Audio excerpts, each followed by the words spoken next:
The leader of the Cameroonian separatist group is accusing Nigeria of being sympathetic to the Cameroonian government after the arrest of some of its members here in Nigeria. Security forces arrested 10 executives of the Ambazonia separatist movement in Abuja. That was on Friday. The group, which is made up of English-speaking Cameroonians, wants independence from Francophone Cameroon, accusing President Paul Biya of discrimination. Now let's bring in from Cameroon, that's editor of Green Vision newspaper, Yak Funky, to talk to us on Skype. Thank you very much indeed for talking to us this hour. Well, thank you very much. Well, a leader of the separatist group is accusing Nigeria of being sympathetic to the Cameroonian government, but they were, the reports indicate that they were within the Nigerian borders trying to, come up with some plans against the Cameroonian government. Wasn't the Nigerian government also within its rights to ensure that they didn't do that?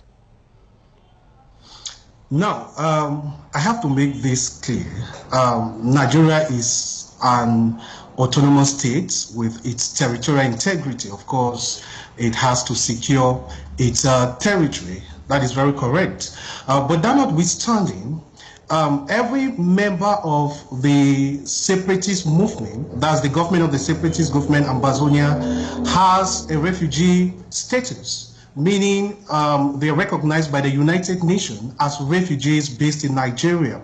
Now, they were holding a meeting in a Nera Hotel in Abuja, trying to discuss on how to contain the huge number of Southern Cameroonians who are finding themselves in Nigeria as refugees, given the high military crackdown in Manu division in the southwest region of Cameroon.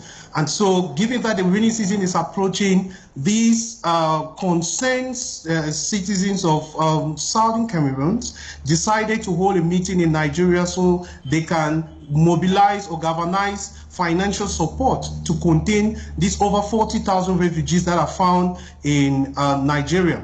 So, putting all of this together, I think that the Cameroonians, Cameroonians, especially the southern Cameroonians, are very surprised why the Nigerian government, especially at this time, would perpetrate such arrests, especially as there's been rising rumors that the Cameroonian government is working hand in hand with Nigeria to see that these men are being arrested and extradited to Cameroon.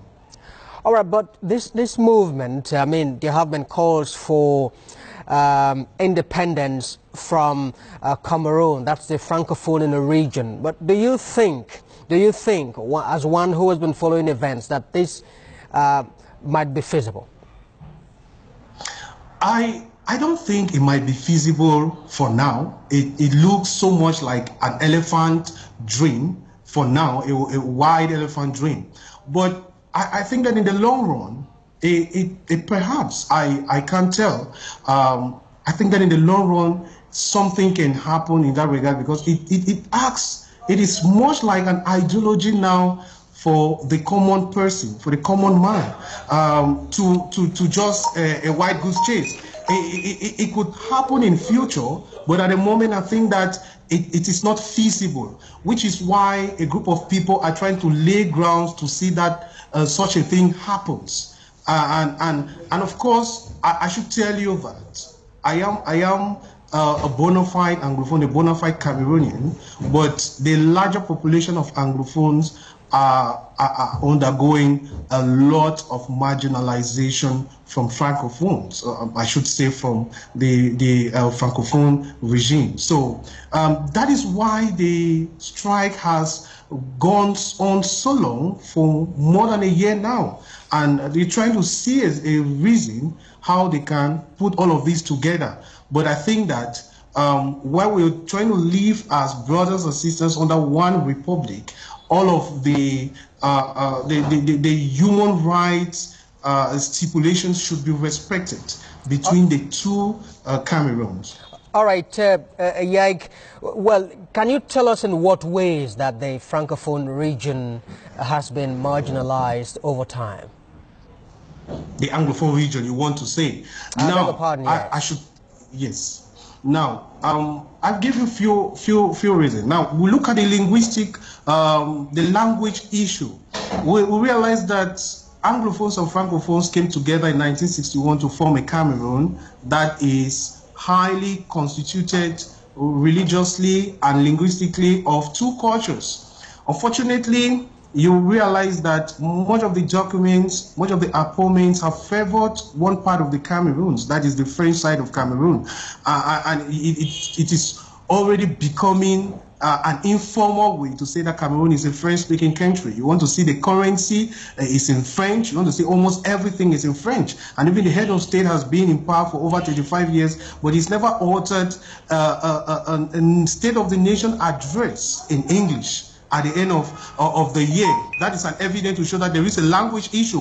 Another issue is the educational issue. There's been a progressive assimilation of the Anglo-Saxon system of education and livelihood to form the Francophone. And that has happened in a systematic manner. These are some of the grievances that the lawyers and the teachers put on the table, to which were denied by the government initially, and they're now accepting it.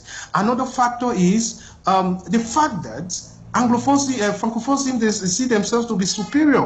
Wherever you find a Francophone, he wants to see an Anglophone to be a second fiddle in the circle of governance in Cameroon, which is really unfair. In fact, I should tell you that the centralization of the government of Cameroon, everything found in Yaoundé, has made things even more difficult for Anglophones. Because when you go to the offices in Yaoundé, you want to seek for any attention, they tell you, je ne comprends pas votre français là. So all of those things are really difficult and are making life difficult for the common Anglophone. All right. Yannick Funky, editor of Green... Funky, yes, editor of Green Vision newspaper. We must thank you very much indeed for talking to us, and let's also try to help your position that a renowned Nigerian lawyer, Falana, has asked President Buhari to order the release of the men. Well, in other stories, an Mi-17 attack helicopter of the Nigerian Air Force has crashed into the northeast during a counter